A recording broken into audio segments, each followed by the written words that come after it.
I'm Adam Walsh, and you are listening to The Signal. Folks, look, if you've got thoughts or anything you want us to know about the wildfire situation, The Signal at cbc.ca.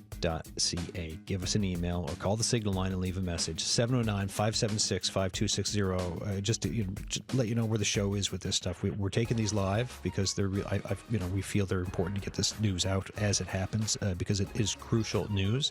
And then we also have other topics to talk about as well. And today it's a very different topic. So if you've got your wildfire information, if you do want to sit down and listen to something that is counter-programming, as we say in the industry, in the business, something that is different, well, we've got a different conversation for the rest of this hour because we're talking graffiti and street art. And my guests, they're going to tell you that investing in it and making space for street art helps both artists and the communities that they live in. And you will hear all about something called Rebels at the Walls 2025 coming to St. John's later this month. I've got three multidisciplinary artists with me in the studio. First, Brian Amadi. Hey, welcome back. How you doing? I'm doing good.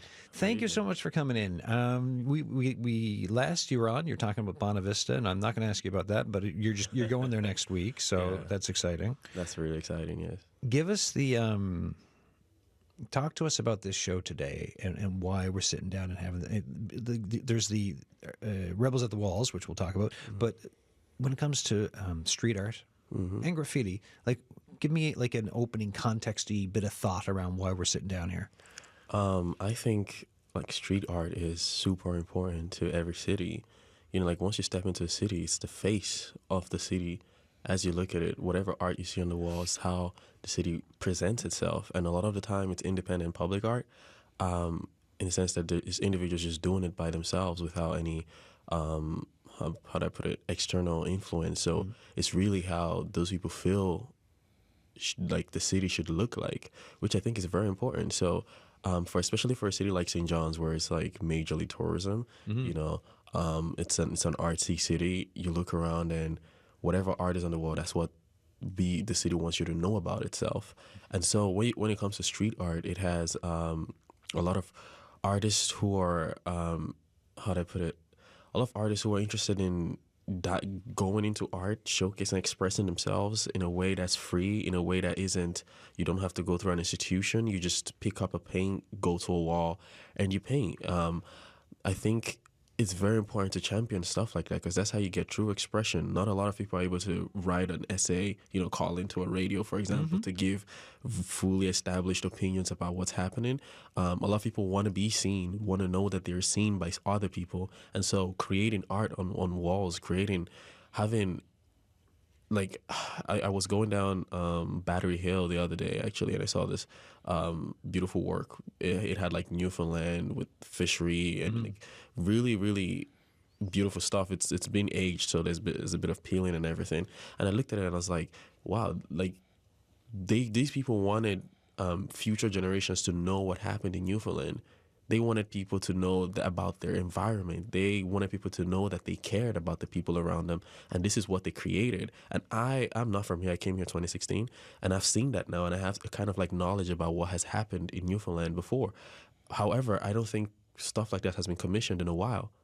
So like, what does that say about how we feel about each other? Do we not care about what's happening around? Do we not care about how everybody feels in the society or how our society is working? Are we ashamed of what's happening in our society? Do we not want people to know?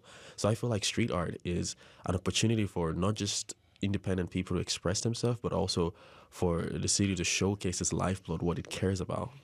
We've got two other folks here because you got in touch and I was like, let's have this chat, right? Let's talk about this show, and we're going to call a couple of people as well. But Reggie Windsor's here too. Reggie, tell us about yourself. I'm from St. John's. I've born and raised here. I've been involved in a number of different mural projects outside of the island and on the island. One I'd like to really draw attention to is the Botwood Mural Society. I do think a lot of what they're doing in Botwood is extremely interesting. And I think it would be relevant to take it to the capital city and not just have it in not to say anything negative about Botwood, but it's a very small town in a very isolated place. So they're the ones taking. It takes a bit to get there sometimes. If you're traveling or something, you typically don't just stumble upon it. If you're going to Botwood, you're probably going there because you're going to Botwood, right? Like as opposed to St. John's. Exactly. And then you go there and you run into all these murals. That's and it's cool. Like, oh wow, and these are some extremely world-class murals. I was very impressed by what I saw, and the first thing I thought was like, wow, why is it in this isolated place? Like, why aren't we doing this more in the capital city where more people are going to see it? Describe for me one that really stands out for you in Botwood.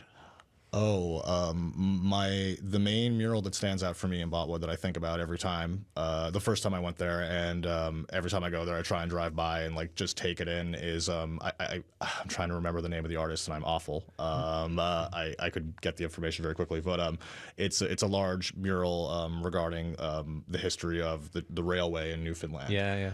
It shows it's an enormous mural. It's very wide and not very tall. It's on top of the old fishery processing plant, I believe, that's no longer in use. So it's a large decrepit building. Yeah. But now it has this beautiful story on the top of it from our history. And honestly, like I have a large connection to the railway because my grandfather worked on it.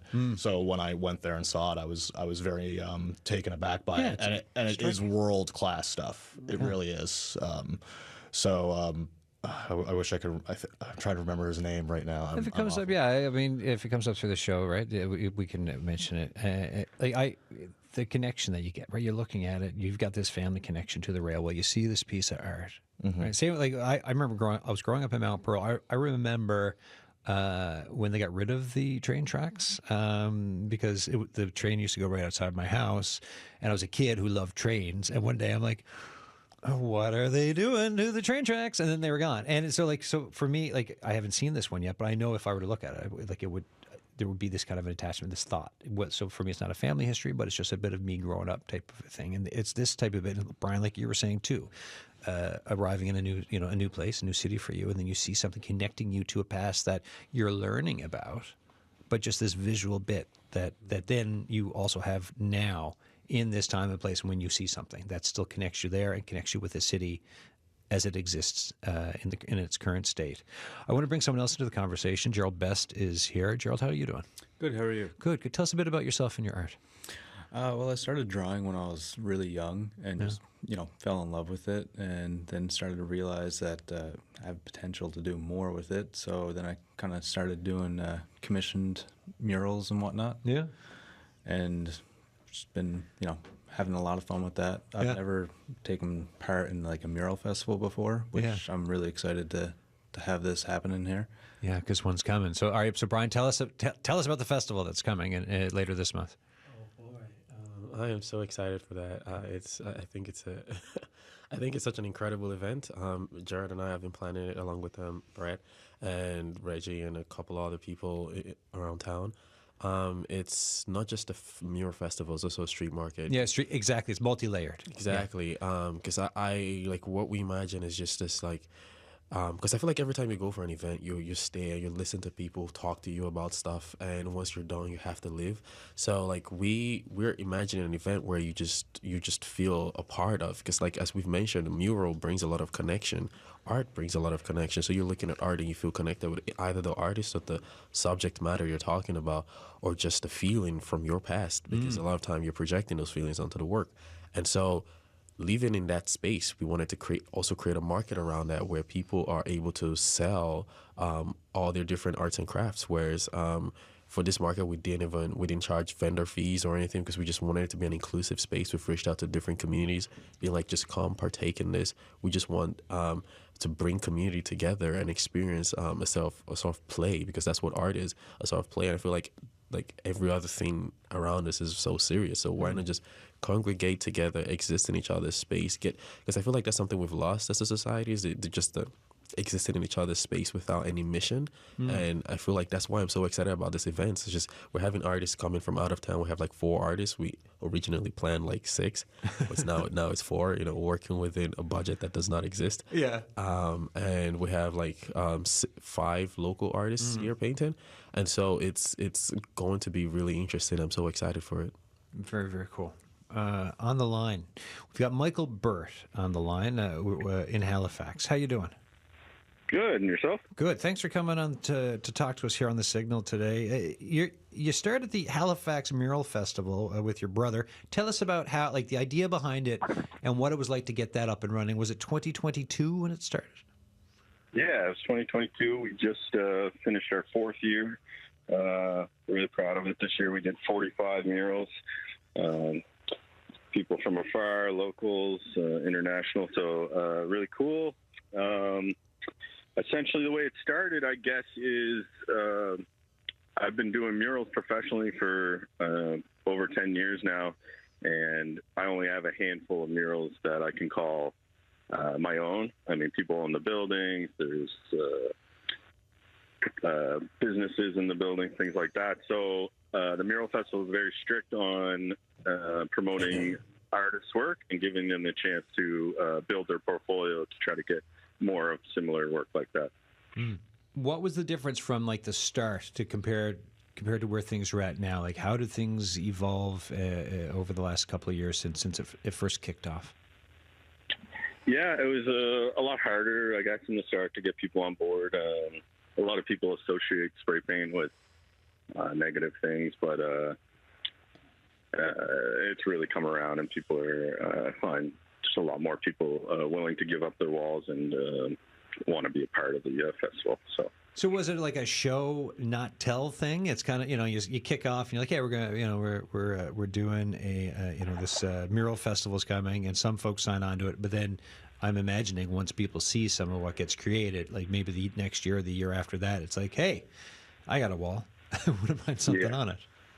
Yeah, exactly. And I do this all year long, so if I go, maybe I'm approached by a business or a property owner, and they just don't understand the cost or it's out of their budget, I'll keep that in my back pocket as a potential location for future mural festivals.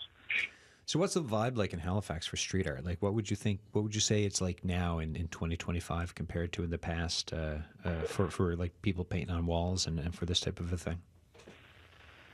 Definitely for murals, it's the biggest it's ever been. I mean, it's a fairly new concept.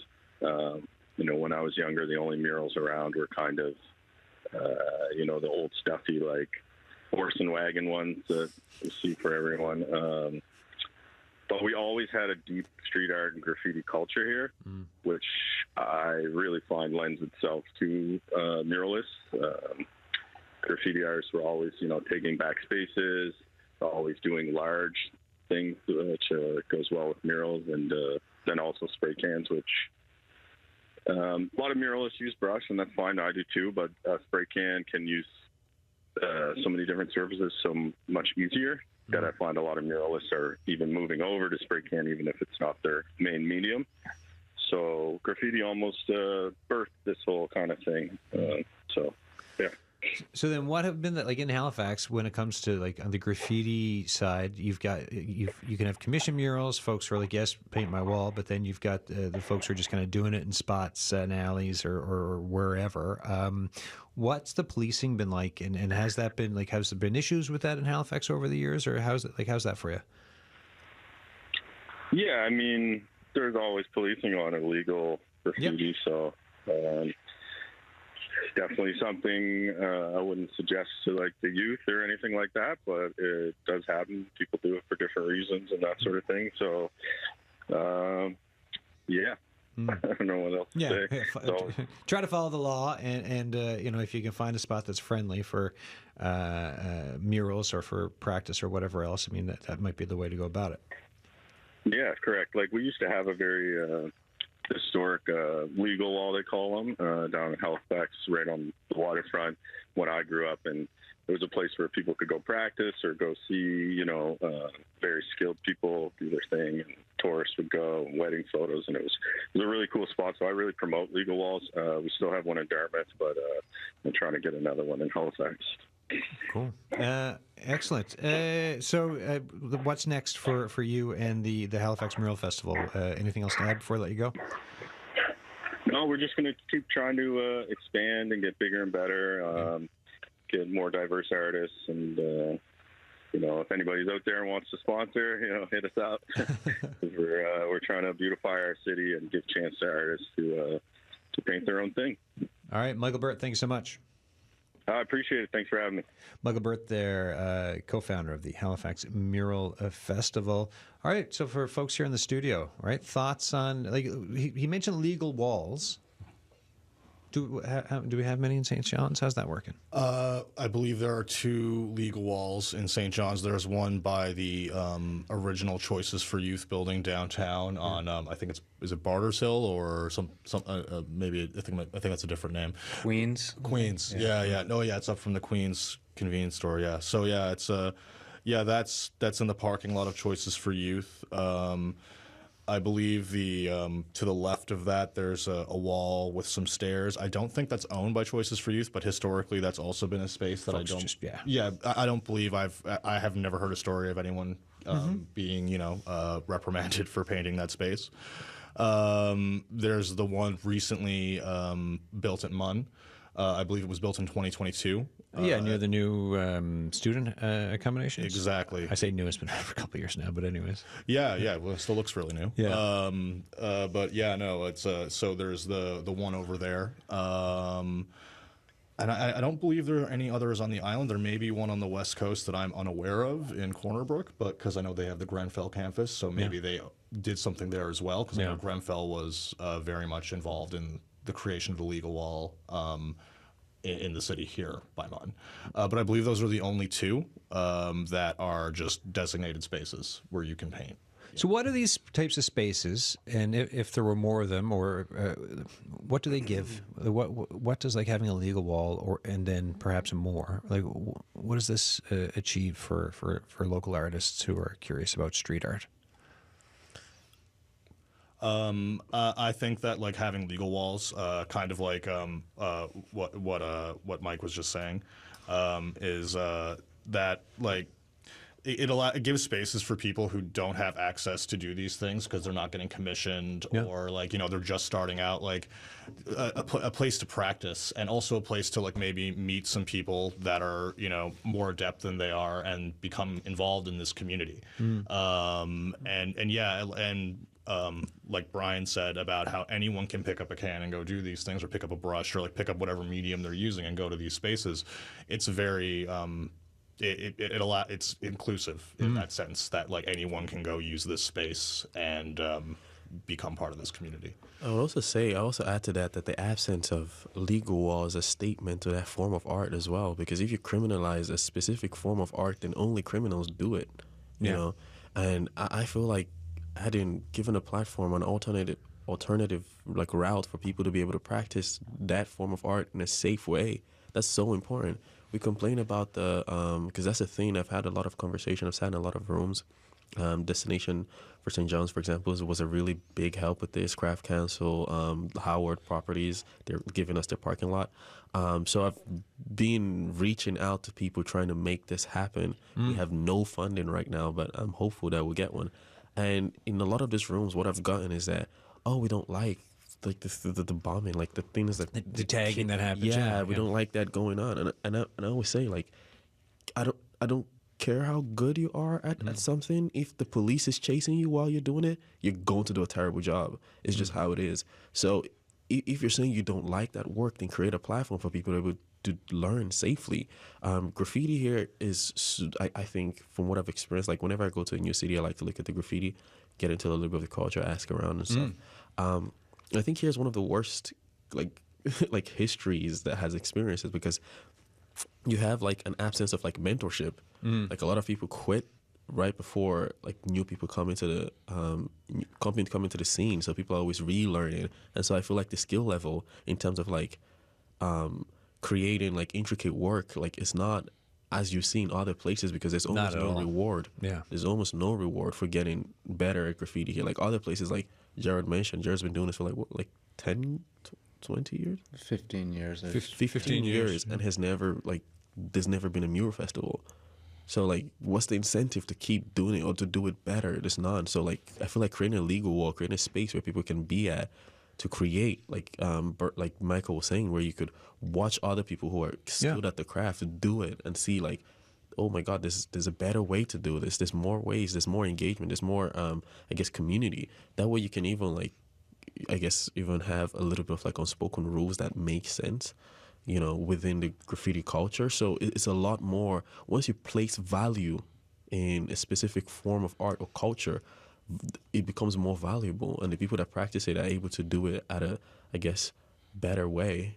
And that might even curb some of the extra, whether you call it graffiti tagging or bombing or whatever, like, that might curb some of it anyways, right? Yeah. If you've got more folks being funneled into, like, hey, actually, look, we got a whole community, here's the things we do, and it's actually celebrated, and people come together, there's a Mural Festival, and this is all cool, as opposed to, like, well, you're learning, and actually that's the side of a rented building or of a building that no one wants it on, and it doesn't look great because you don't have any mentorship, and also it's just been kind of pushed into the corners. And I'll say, like, paraphrase. if you're really good at something, you won't want to do it for free. It's just how it is. So, like, inherently, by doing this, you're creating value in an art form and value in the artist, and That beautifies the city. Exactly. That's why I'm excited about this event, because we're centering graffiti artists. We're putting graffiti artists in the center, being like, everyone come watch these people do what they do. And I've seen a lot of the art. I've seen Gerald paint. I've seen Reggie paint. We just did a piece together. It was really incredible. Really good artists. So how come they're not being platformed? How come they're not having a space to like be able to showcase, you know, their work? Yeah.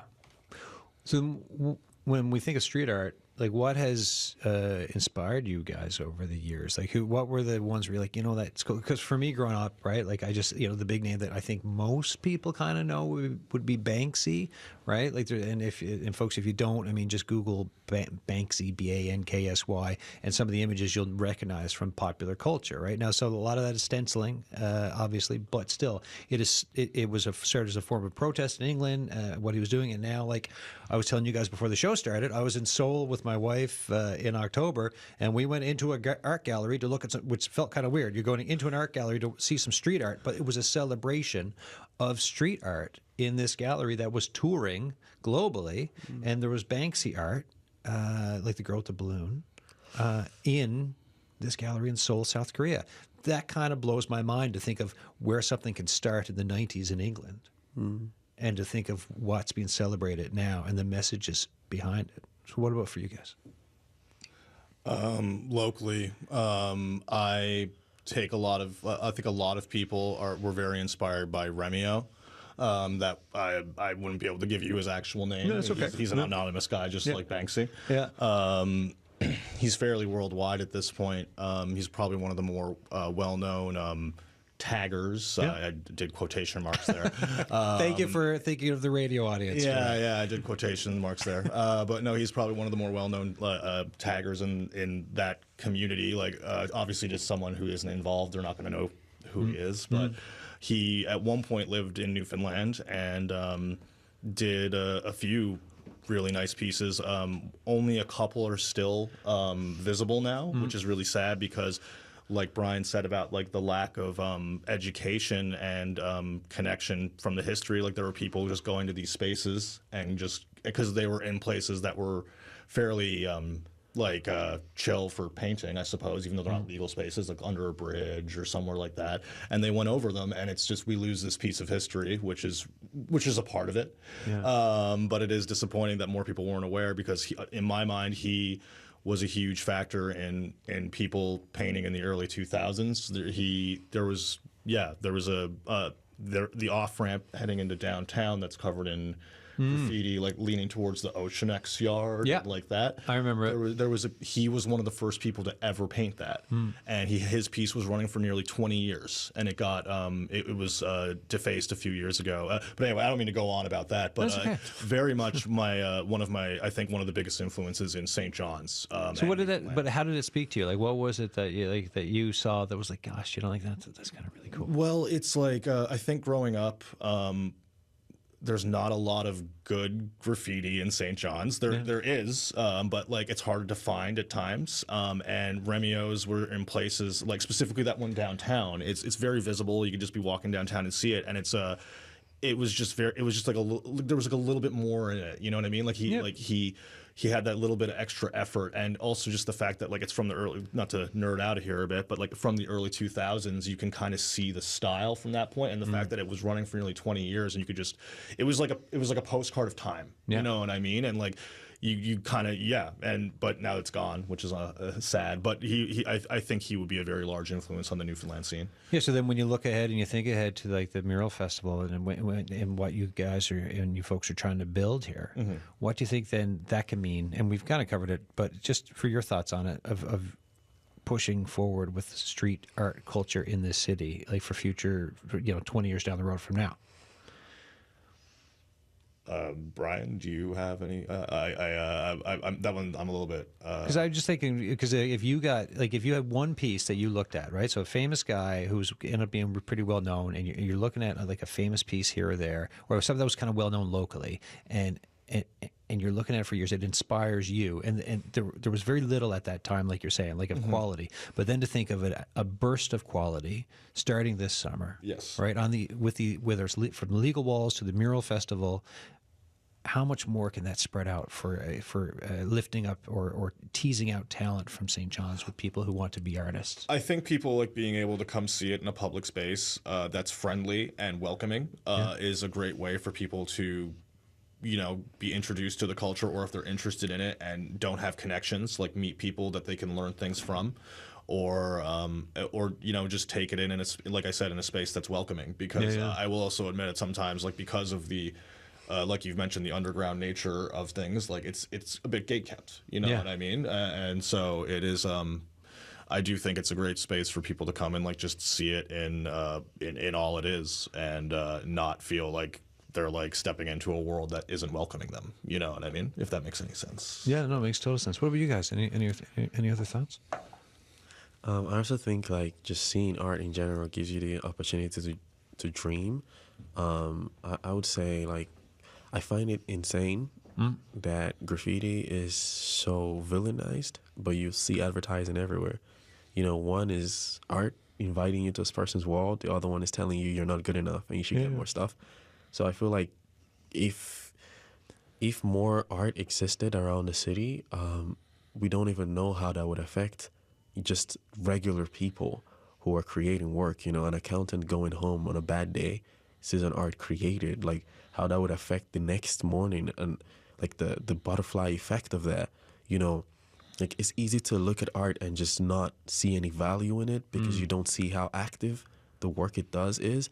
But the nature of art is to affect the psyche, and that is the most powerful thing you can do to a human, is give them the ability to dream. And I think seeing art on the walls of the street just invites you to that. What's the difference then for you, Brian, between what some folks might think of as vandalism, like if it and art? Like, because that whole thing, like, well, it depends who's looking at it and all of that stuff. But also, sometimes there are people who just run around with spray cans, and like it is definitely not art. Sometimes it is an actual act of vandalism because that's the purpose. Is it the purpose behind it? What is it? I'll say the class of people doing it, right? Because we have a person like Jackson Pollock just throws paint around, and he's put it in a museum, and everyone goes like, "Oh, this is powerful stuff. This is really good work."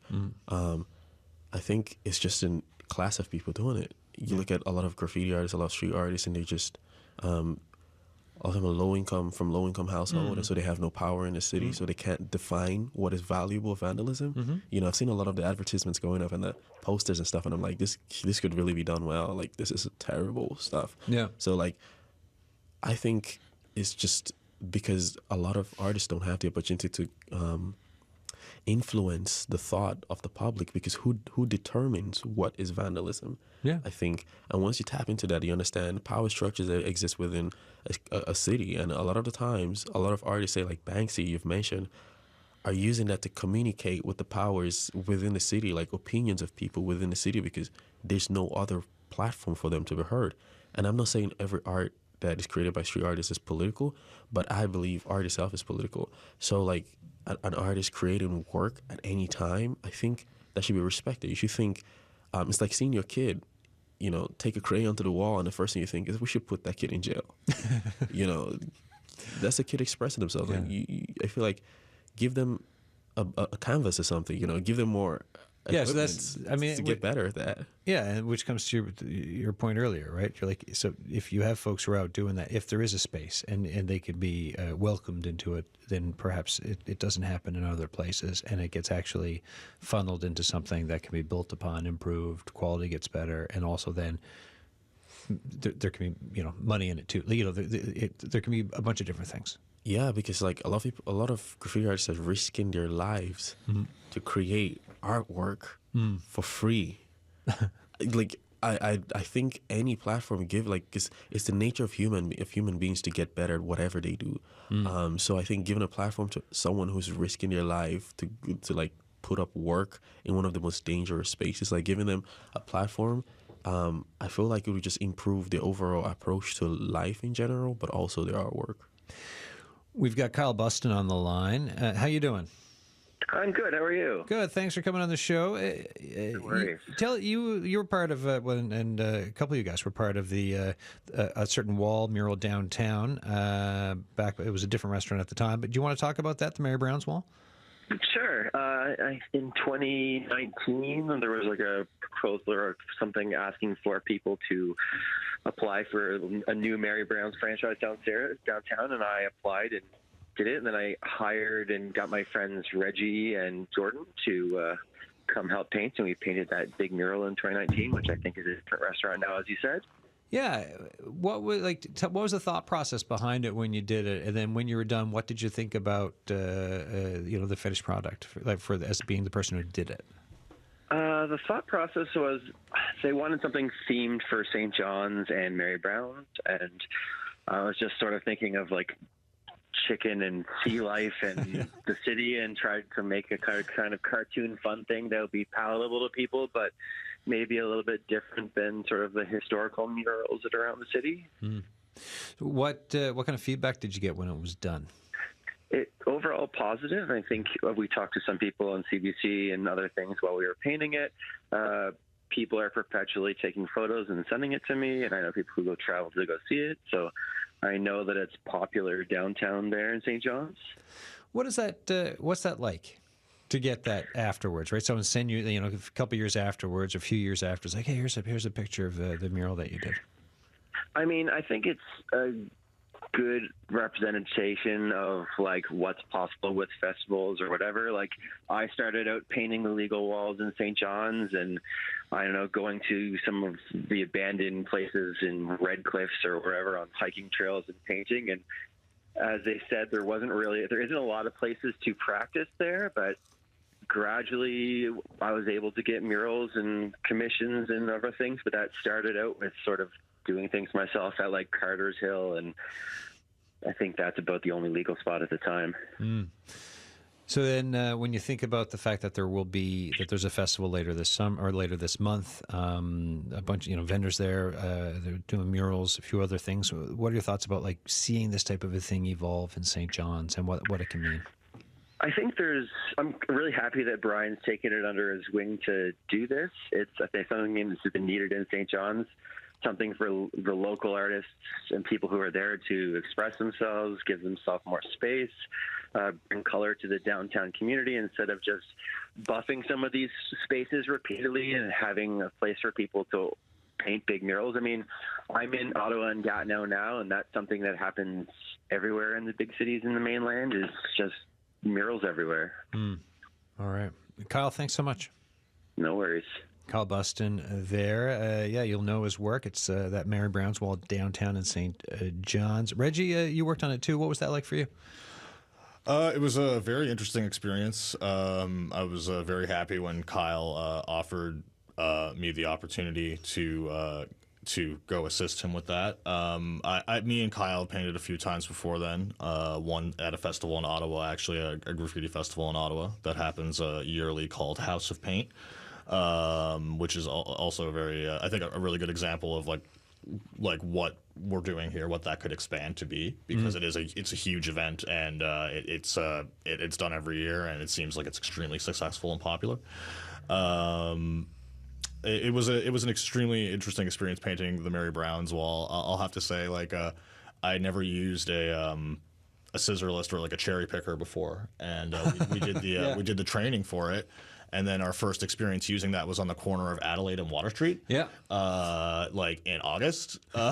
So it was a bit hectic. That's one thing I definitely say. It was really hectic. It was very hot, and but it was a really good experience just to be working with Kyle and Jordan because they're my very close friends and we've worked together for a long time, and it was just great to have such a huge opportunity just to be able to collaborate with them and do something professionally. Yeah, and it really just added, it's such a colorful piece, right? When you're walking by, it catches your eye, you think about it. It's just this thing that, it's a more, when you think of cities that have more of these things, and just what it can, I think, provide visually, but then what it kind of keeps with people, like Kyle was saying, getting pictures sent to them years afterwards of hey, it's the mural, that's meaningful stuff. The fact that people kind of glop onto it that way. Oh, and I have to say, it's always a good feeling when someone sends you a piece of art that you may have done, and especially with that one, you assume it's going to stay, you know what I mean? But especially with a legal space or something like that, things get gone over, but sometimes they don't, and then someone will send you a picture of a thing you did a couple of years ago, and you're like, oh.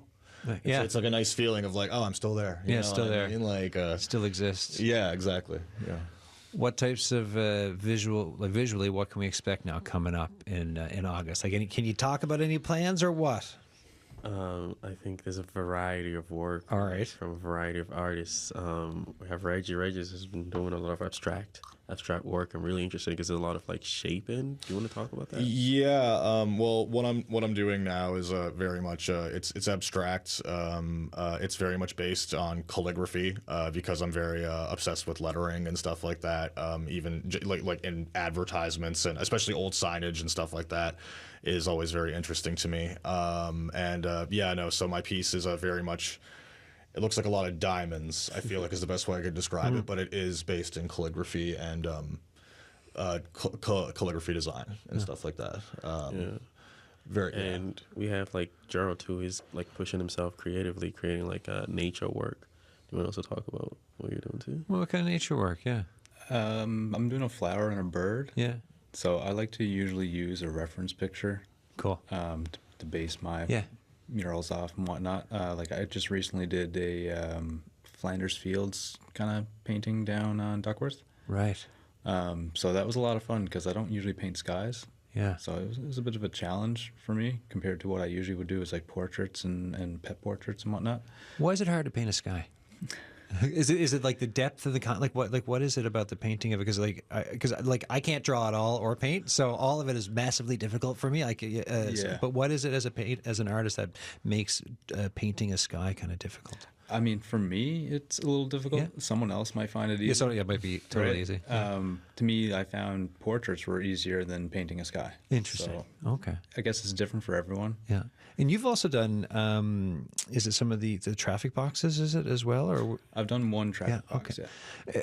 I think this also speaks to some of the opportunity for beautification for cities, right? The traffic boxes, not exactly great to look at when there's nothing on them. And yet, once you look through St. John's and you see all of them that have been painted, they really do add this little, and people stop and look and take them in. Just can you tell us briefly about what you painted on yours? Mine was a Cabot Tower, yeah, and an iceberg. Nice. It was kind of just Newfoundland kind of vibe. Or a Newfoundland scene, Newfoundland vibe on something that had nothing, and then you give it a personality, something for people when they're out and about to kind of look at and take in, which is awesome. Yeah, no, it's really nice to drive around and see all the different pieces of artwork on the traffic boxes.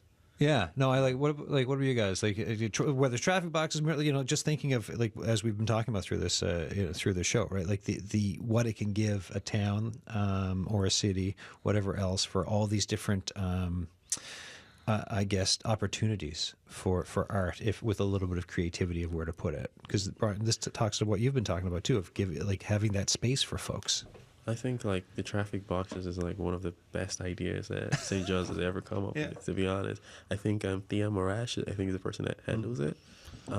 Incredible project because you have a variety of artists doing a variety of stuff. There's no singular box you need to fit in, and you can go from you said an iceberg to I saw someone do this fantasy scenery, and I think, again, sometimes I'm walking down the street, have no thoughts in the head, and then boom, I see that. I start thinking, whoa, can I make something similar to this? Can I make something better than this? How like it influences me in such a strong way. And I think like that's what I think murals can do in general. I also like the process they've come up with, it where you apply, I think, with a design. Fairly simple, because one of my critiques I say for like what the city did this year is like this French mural that they put up. Was supposed to go up on Dockworth, and I went through the application. I applied for a lot of grants as an artist, like, you know, as an executive director for an art organization. Excuse me, I just had a brain fart. And I looked through that application. It was one of the most complex things I've ever experienced. And I was like, what is this? I don't even know how to approach applying for this specific thing. And I feel like creating rigorous application process, like Kyle mentioned, he had to apply for, you know, to get that wall and I get that space. And I think creating that is a kind of barrier that you put to people with low income, you know, from low income household that don't have all of the education required to like create this, you know, documents and references and all of this to get this position. So you're already putting a cap on who and what can get it. But like the traffic boxes, I think you send in an email with your design and you get paid, I think, $500 to paint a traffic box. Very simple, straightforward. And I feel like they should adopt that process. You know, maybe even work with our organization to reach out to a lot of the other artists who are not comfortable, you know, working with a government body. So I think following that system they've already created, that's the city has already created, we can really get like beautify the city. Like it's not a difficult thing to do. Yeah. Like I said, there's artists who are doing it for free and in danger.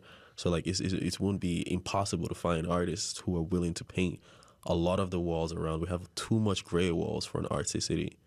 Yeah, and a city known for artists. Yes. And whether it's, you know, from music to film, and you know, there's loads of visual artists here too, but it's just the stuff is not on the external walls. No. Right. Well, then, as we wind down here for the show, give us the reminder for what's coming up and the dates. Yes, it's August 23rd. The lot on Harbour Drive, which is 50 Harbour Drive, Yeah. as well as the pedestrian mall. There's going to be street art festival and a street market. I would like to add on a final note, we are still looking for funding. I put a painting up that I made to be able to like sell and fund this project. So if you can go to my page, Brian Casey, it goes by, and Brian Amadi, you know, find us. If you're willing to purchase that painting to be able to fund this, that would be incredible. If you just want to straight up fund this, that would be absolutely welcome. Are you going to put that on Rebels at the Walls for the Instagram? Yes. So yes. I'll be putting that up this afternoon. All right, so it'll be up this afternoon. And where's that to? What is the Instagram account for that one? It's just Rebels at the Walls. I found it. Yes, Yeah. absolutely. Yeah, just Rebels at the Walls. All right. Yeah, just follow us on there. Keep up with the activities we're doing. It's not just artists; it's also performers. Excellent, guys. Thanks for coming in for a chat on a Friday in the summer. I appreciate it, and good luck. Good luck with the festival. All right, folks. You know, we're winding down here today. Just, you know, a little recap and a look ahead to next week. Right, we've got daily. We're monitoring wildfires as things continue. Whatever you need to know, we will be on top of it, and we'll do like we've done the last few days, right? If there's a press conference, we'll put it live if we can. We'll keep up with following and tracking what you need to know. Also, next week, we're going to start some Canada Games coverage. So coming up on a Monday next week, we'll be live outside the QE2 Library, Memorial University campus. We'll be talking to the theme is volunteers, but you'll probably get some other folks just walking around all about the Canada Games. And then also next week, as usual, Tuesday is gardening day, and so on and so forth. If you want to get in touch with us, the signal at cbc.ca. Call the signal line and leave a message, 709-576-5260. Thanks.